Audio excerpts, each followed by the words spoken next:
and the champion needs to be embedded in each and every process and each and every line of business, and each of the champions need to have that same common goal and they need to strive for that. Welcome to Process Pioneers, the show that takes a deep dive into the minds of decision makers, key influencers, and process experts who are pioneering the world of everything process. Welcome to the next episode of Process Pioneers. My name is Daniel Rayner. I'm the host of Process Pioneers. We are into, I think, 80 plus episodes now, and we've had the absolute privilege of sitting down with many remarkable people that are working in the space or have something to do with the area of business process management. You know, I'm a big believer that if you can manage your processes well, and that is quite a broad and diverse topic, and we're going to dive into it a little bit here today, but your organization will benefit greatly from that. And today I have the absolute privilege of sitting down with Karan Kanchan. Now, Karan is a senior director at the moment, has worked in the BPM space for 15 plus years in BPM, automation, RPA. So he's got such a breadth of knowledge there. I'm really excited to have this conversation. Karan, thanks for joining me. Hey Daniel, thanks to be on the show, and it's good to be respondent or interviewee 82, I believe, right? So it's an absolute pleasure on a sunny Sydney morning to chat to you. Thanks for That's having it. me. That's fantastic. And that was obviously a very brief introduction to who you are and what you've done over the last 15 plus years. Where were you first introduced to the concept or the idea or the topic of BPM, business process management, and take us on a bit of a journey leading up to what you're doing today? Thanks, Daniel. So if I were to put it, in perspective, it's been almost 20 odd years since I've been in the BPM space, so to say. My journey and foray into BPM started off with three tools really, and that story is very close to my heart. For me, BPM meant a pen, a paper, and a book. When I just joined from campus after my MBA, I had to sit behind subject matter expert, and all I was doing was looking at a process flow diagram and wondering what in God's name is this. And the SME was taking me through a process flow on account opening. I come with a banking background, so and all I could see was boxes and a rhombus and various diagrams and arrows all over the place. So to me, really, that's where BPM started. And to me, it's BPM is really all about processes. It focuses on one, a process, and two, how you streamline it. The tools and the smarts that come out of it comes later, right? And BPM is agnostic of tools. It's essentially you have a process. How do you really streamline a process? How can you analyze it and how can you make it better? And surprising enough, automation to me also started close to 18 to 20 years ago. And to me, automation really meant moving one arrow from one box to the other, or rather, removing two boxes out of a 20 box process. So to me, that is automation. So that's a dummy's guide, or rather, the way I'd love to explain it to my 5-year-old really on what BPM is about and what automation is all about. So it started back there. Where I was learning, the ropes, and account opening was a process I was managing as I was leading a large team in operations. And I really got interested. The interest just kept, growing as I kept understanding how each process is different. There are nuances to processes, to systems, to people. The way one person explains a process is very different from the way the second person will do it. And it's really the same process. So that got me really interested, and I'm like, okay, this is interesting. From there, I moved on to becoming a Six Sigma black belt, and then there was absolutely no looking back. I loved the processes, I loved workflows, I loved complex exceptions, and essentially then I realized that all I loved to do was make things simple and streamline processes and make life easy for myself and my team, right? At the end of the day, your team are the people who need to be happy with what they do and why they do it, right? Bringing that value, literally removing whatever redundant processes are there in the picture. So that's my foray on where I started, why the interest is in the BPM space. And, I would say, be it automation or RPA, intelligent automation and the like, are all just parts of the process, right? They all fit into that big sphere of business process management.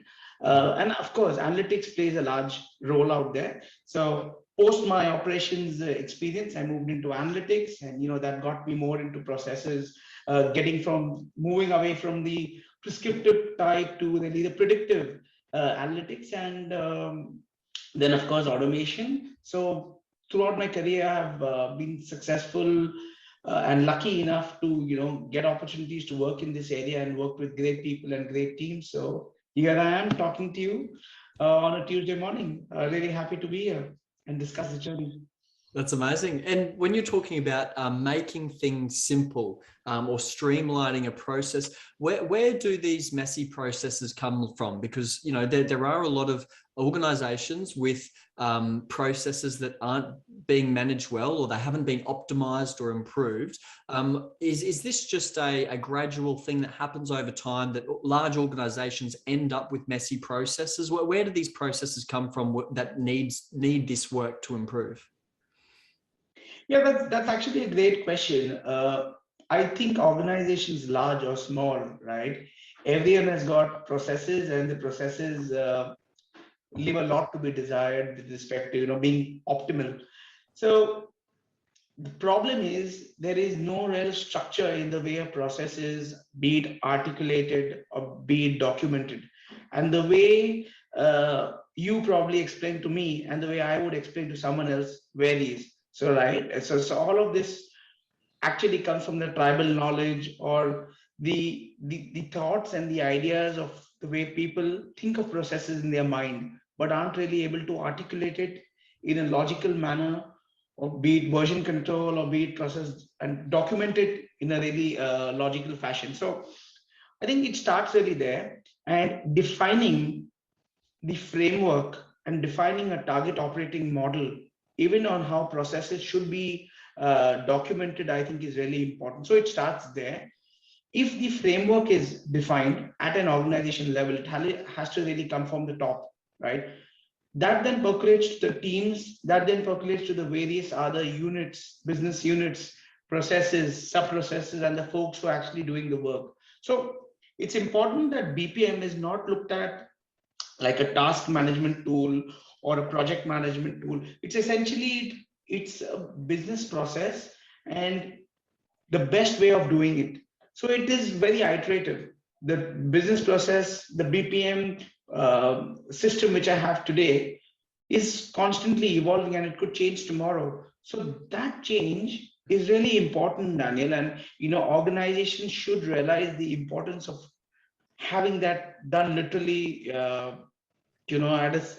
a pace of, as soon as the change is done, it's automatically updated in the system. Because if it was a large financial institution and your processes aren't up to date, and let's say you have a particular process where there's a check, let's say if it's an anti-money laundering or a fin crime process, and a particular check is missing, that becomes a big issue. So it's at an organization level, big or small, the framework needs to be in place, and then all this documentation can really follow. That's the way I really look at it. Great, that's great. And you mentioned there it needs to be driven from the top. Now we have people listening to this podcast or this series who they're in an organization where maybe they don't have sponsorship or buy-in from that senior leadership level. But naturally, and a lot of the people that I've interviewed on this series, naturally they think about process even without the job title or the role given to them. It's just, I guess, a natural way they look at the world, is everything is delivered through every piece of value is delivered through a process. So how do you go about getting that sponsorship from the top level or that senior leadership level when you don't currently have that? Like, how do you speak their language? How do you communicate the value of BPM? I've heard many different approaches out there, and I'd be interested to hear from you how you would go about doing that. Well, that's a great question. And this question Actually, I mean, this comes up all the time when I speak to be it business leaders, when I speak to my colleagues, when I speak to my clients, right? Everyone has their own idea in their mind on really what does good look like or what is the vision in the end. So first thing is, there has to be a very clear definition on what does success look like, number one. Number two, it has to actually come from the top. And when I say that, I actually mean it, where you have to have your exec sponsorship coming in, where the senior leads believe in what they say, and you're not just doing it for the sake because there are 10 other organizations doing it, right? So point one is getting the exec leadership buy-in. Point two is having a champion. That's really, really, really important because you run processes, but you really don't have a champion. And the champion needs to be embedded in each and every process and each and every line of business. And each of the champions need to have that same common goal and they need to strive for that. And they need to take their team with them. So it is not an ops thing, it's not a tech thing, or it's not a business thing. It's that one goal which the organization needs to have to get the buy-in of their team. You cannot run it in isolation and you cannot do it because your peers are doing it. You can only win and you can only do it because you need to improve the productivity of your team and you need to have that goal in your mind before you embark on a BPM journey. So to me, I think that is paramount in success for any organization.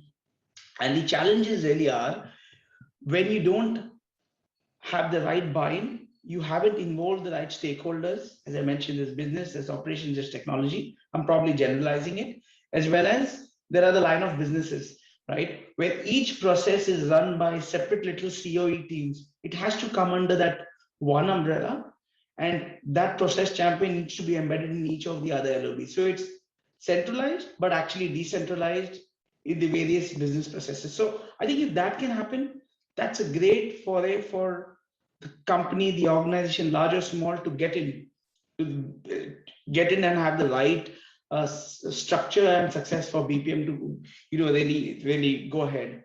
And the other thing which I think is important is selecting the right process. You need to be very clear on why you're selecting a process once you go down that route of selecting a process. Is it for productivity benefits? Is it risk elimination? Is it just cost saving? Now, there could be many, many, many reasons. So identifying what that process is and what is the business value or benefit you are bringing first to your people and then to your clients, I think is really important. That's great. That's really good. And what would you say is some of the biggest challenges an organization will face when adopting and implementing business process management? Change management. I think there is nothing bigger than change management, and org change management is the one area which is most neglected. So it really starts there, right? And change management is change management from your approach, change management into why do you need to do it. And the fear which people have is when we talk about business process management, right? It's ultimately a change in your thought process, a change in thought leadership, a change in your approach. People really get scared thinking, oh my God, my job's going to be on the line, right? There's something which is going to come in, which may just lead to probably automation or, streamlining, and out of 10 line of businesses, now going to be 8 line of businesses. Out of 20 processes, you may need to reduce it to 15. So, what happens of those 5 processes? So I think it's change management, point one. It's exec sponsorship and buy-in, tied back to the earlier question which you asked. I guess these 2-3 things are kind of really taken care of, any organization will succeed. Now, the definition of success changes and the timelines and parameters obviously change. But these are the 2-3 things which any organization or an exec sponsor or the leader needs to look at before they embark on that journey. And you will have fails. It's not that you're going to succeed with your first POC, your first proof of concept. So it's very important to define the right proof of concept, show that success with the larger organization. So organizations sometimes also fail in the comms, the communication, right? there's change management, and then there's communication. So let's say I've started off with BPM and I've gone ahead and made a change, and it's doing very well, irrespective of the tool. I'll not go down that path right now, but it's doing well. Now, how do I convince my peer? How does the right leader, how does the right comp specialist take it to the larger organization? Because the success in that one organization or business unit needs to get percolated across the group, which I think is really important. And organizations can do better out there. But if that is mastered, which is your change management, your comms flow, as well as defining toll gates as you move on. Okay, you've gone ahead. What's the benefit? Is the benefit in the form of cost savings? What the dollar, has your revenue increased because of this particular change? All of those parameters, and it cannot be too many. Daniel, it has to be 3 to 6 is what I feel is ideal. You click those attributes, you say, you know what, we're doing well. And we move on and we have the next target. So you take one quick win, move on. And accordingly, you create a roadmap for yourself. The roadmap could be a 3-month roadmap or a 3-year or a 10-year roadmap. But that depends again on the organization and what good looks like for them. Yeah. That's great. And we've obviously spoken about getting that buy-in or sponsorship from the senior leader level. Just now, you're talking about change management, and I guess getting the team on board for the journey as well. Because I guess it's the process performers, it's the process participants, it's the ones who you're coming in there and changing what they're ultimately doing. So you need to be able to get them on board with the change as well. Otherwise, you may face some resistance. So how do you bring the process performers, how do you bring them onto the journey so that it's not just about not having resistance, but you want to leverage their knowledge. You want to leverage, these are the people that are working at the coalface. You want to leverage what their knowledge and their understanding of how they're doing their job, what could be improved, what could do better. So how do you bring these people along for that journey so that there is no resistance and ultimately there is that buy-in? So that's an excellent question, and that actually becomes the framework. So when you come up with, be it a change, owing to BPM, right? First thing is you need to figure out what are the benefits that your employees, right? Your employees are going to. So it's all about them. It's really never about you. It's never about an exec getting a tick in their book. What I've done, be it BPM, I've streamlined, I've rationalized, and I've automated. It's not about that. It's really to show that your processes are mapped correctly. Point one, to show your team that today you're doing, say, account opening as an example, and it's taking you 2 hours to do it. If you were to do this process effectively, 2 hours is too long. Probably I'll just say, let's say it takes 2 minutes and you're running through 10 different screens and doing 20 different mouse movements or keypad movements, right? So when you split the entire process and when you look at the way the flow is, right? First of all, have you really captured that correctly? Maybe not. If you have captured it correctly, that's excellent. Now, is there a smarter way of doing it?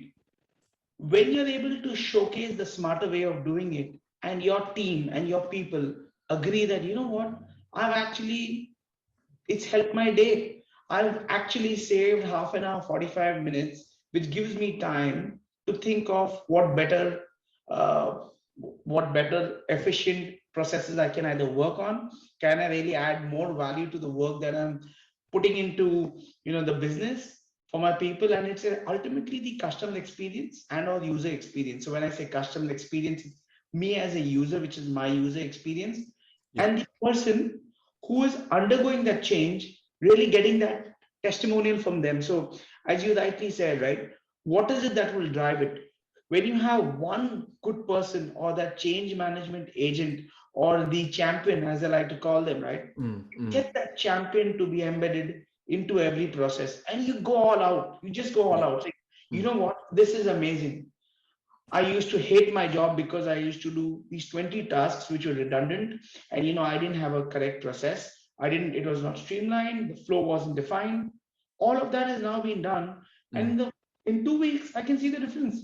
Yeah. And that just improves my productivity. So you have these change agents run, in the organization, create, probably create road shows, if I can call it that.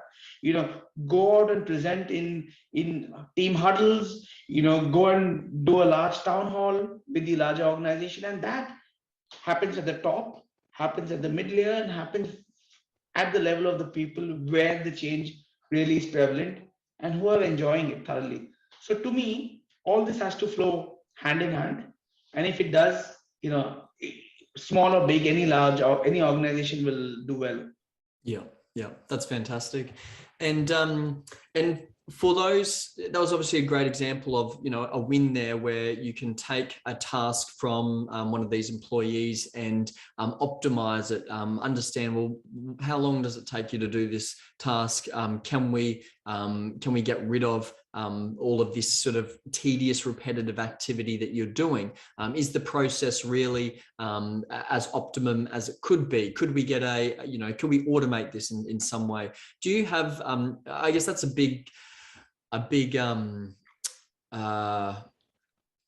good approach to take when pitching to that senior leadership is showing them examples of how BPM has been put into practice and has delivered significant value to an organization. Do you have a couple of examples or stories where something has been BPM has been adopted or put in place, whether it's a iterative incremental improvement on a particular process, kind of like you mentioned there, or maybe a radical transformation of a business unit or business area, and it has delivered significant value? Do you have a story or two you could share there?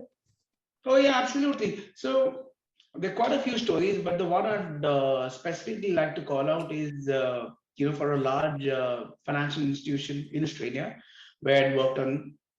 The processes were siloed. The processes were not defined, and any exception was just, there's an exception, it's a large client, go ahead and process it without actually documenting really what needs to be done. So any new person who was getting on with, so it was the onboarding process, and again it was for the account opening in the corporate banking side of the business. So the process prior, the SLAs, service level agreements, the KPIs, right, your key performance indicators, were just not defined. There was no rationale for actually knowing how good or bad they were currently doing. Right. And the organization was really happy, thinking, they're doing well, customers are happy, they're making their sales. But what they really didn't do was actually take a look at their processes internally and see, okay, how good am I really? Am I even benchmarking to the best in the industry? Am I benchmarking to the best in the Australia market? Am I benchmarking my process to the right peer group? So nothing of that was done. And we kind of gotten, and the challenges which were there was a lot of waste. First, let me start off with the challenges, and this was the pain that the organizations were facing, right? The specific organization was facing. There was bottlenecks in the process, too many handoffs, too many approvals. There was very bad customer experience, right? So while they were making a lot of money and the quarter-on-quarter performance was great, the customer experience wasn't good. And this is customer experience of their own people, Right. plus of the customers, for example, in that same process when they got back and they needed a process to be resolved, the turnaround time was out of whack. And the problem was this specific organization didn't even know that turnaround time of X number of days should have actually been, let's say, 24 hours. Right. Right. So the biggest challenge or problem was that the organization didn't know they had a problem. Right. So understanding or realizing that you have a problem, I think, is the first step.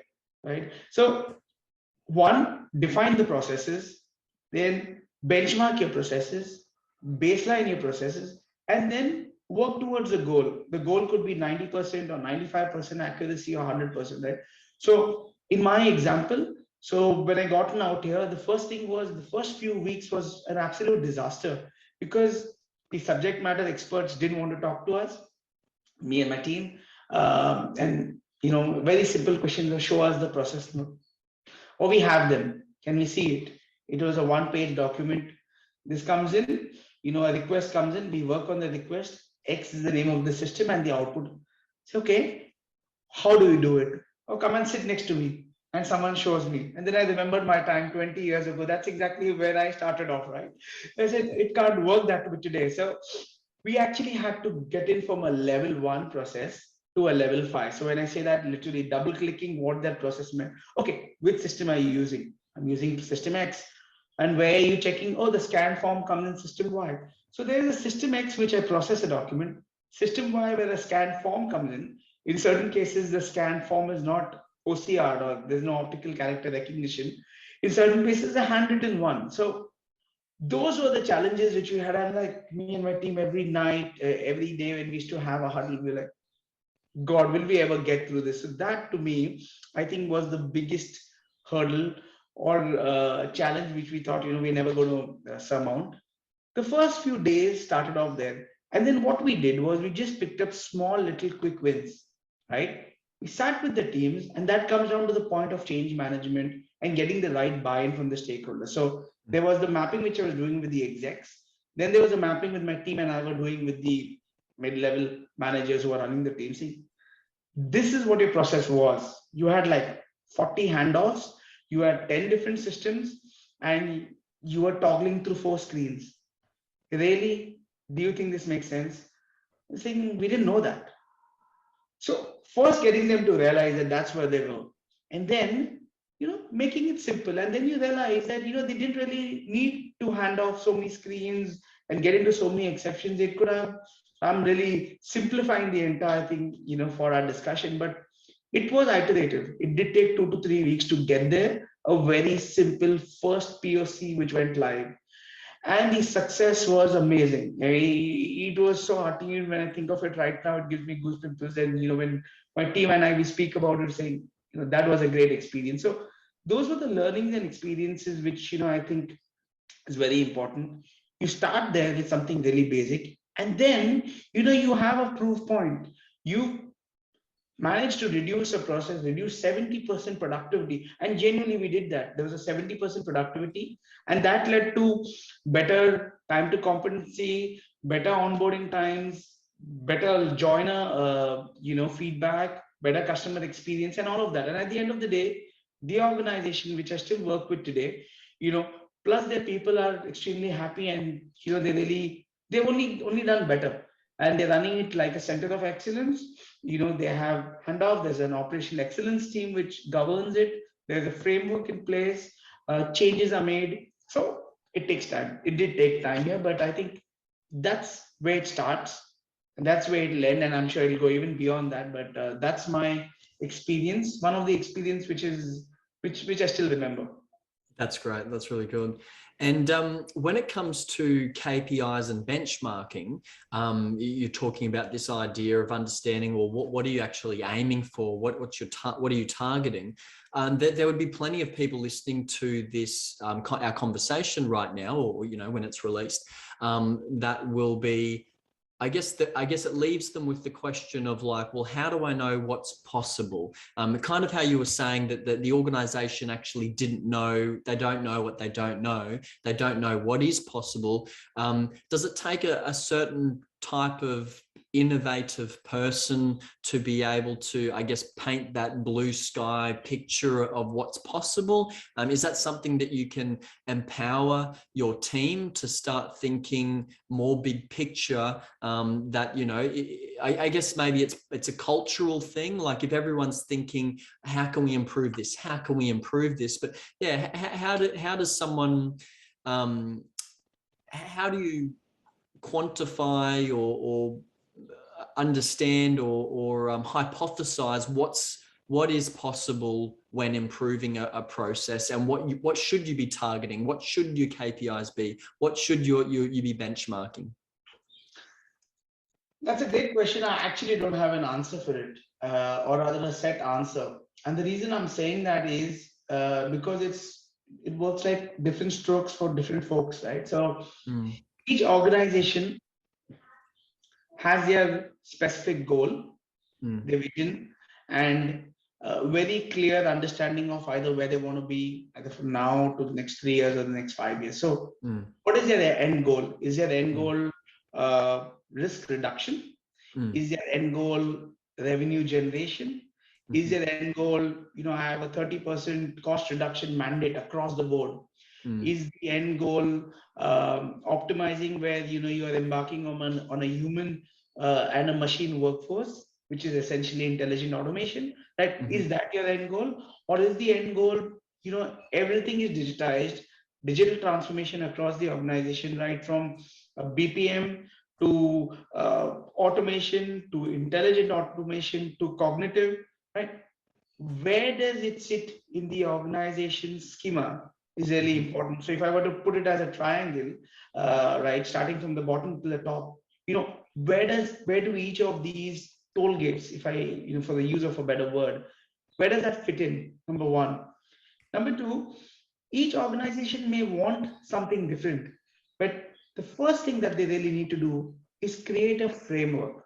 Okay, very simple, 3 or 4 points on this is what we want to do. That framework should be time bound. That framework should be simple, right? The problem is everybody is trying to make the world extremely complex, right? So trying to make things simple, trying to get the issues or challenges of your team realized, getting the team with you on that journey. To me, that's really important, because I've spoken to business leaders, execs, where you will say, we need to get this done. And then when you go one down or two down to their team, the team is like, we have no clue what we're doing. We've been mandated to get this done. We have this as a date. And when you ask a question, which is probably not an official question, and catching up with them over coffee or a drink and saying we don't believe it's going to work. So that mindset needs to change. And that mindset is not the employee's fault. It is the fault or the challenge because the exec or senior sponsorship or leadership has not taken them on the journey. Have they really sat with the team and understood, their problems? And are we first taking care of that before we embark on our journey? When I say our journey, at the top level, is there a gap there? So first is the framework. Two is getting those 3 or 4 top points on what the organization wants, be it risk, cost, revenue, or is it all of that? It could be all of that. And how do you define success? And what does really success look like? Right. If I go live with one BPM successful project, am I successful? Answer is no. Because that could be a small POC for 5 people. And I have 50,000 member organization, right? It will take longer. So there would be those small wins which you pick up, get the people with you on that journey, and then start figuring out, how you can improve the team's production, business agility, and all of those factors in which really come in. So I'm not sure if I answered your question specifically, because I don't think there is a silver bullet which can answer it. But defining what that looks like is the first step in that journey. Define what your KPIs really are. Define what your service level agreement should be, let's say with your clients, what your internal KPI should be, as well as have you really baselined it? You can just say, I want 100% and I'm doing 100%. Okay. If you get 100% timeliness or accuracy and you take 10 days to do it, you know what? You've missed the bus because your peers are doing it in 24 hours. The fintechs are killing most of the others, right? They're redefining what a KPI or an SLA looks like. There are banks talking about a 15 or 20-minute home loan. So you had home loans which took weeks. I mean, I've done my loan which has taken weeks, which is not fun. But 20 minutes, wow, that's a customer experience. So is that what I want? To me, that's the North Star, right? Yep. If we can aim for that, then that's where organizations will change their thinking. That's amazing. That's great. And when we look towards the future of BPM now, what do you think it's going to look like over the next 2, 3, 5 years? I mean, you've already mentioned artificial intelligence, robotic process automation, a number of these technologies that have already been around for a number of years now. But if you look into the future, what trends are you seeing? So I think the first thing is, I don't want to go down that path because that's again a rabbit hole, and I think we were discussing right earlier on what that tool should be, right? Low code, no code is the mantra right now. If you want to start off with BPM and you want to embark on that journey, the first thing is, it should be easy. The API should be extremely easy to configure with your existing processes, with the existing tools, Mickeys, I'm just calling them Mickeys, plus multiple other Excels or Access databases, etc. you have, plus your core processors, right, in your organization. So number one, I think it should be an easy journey.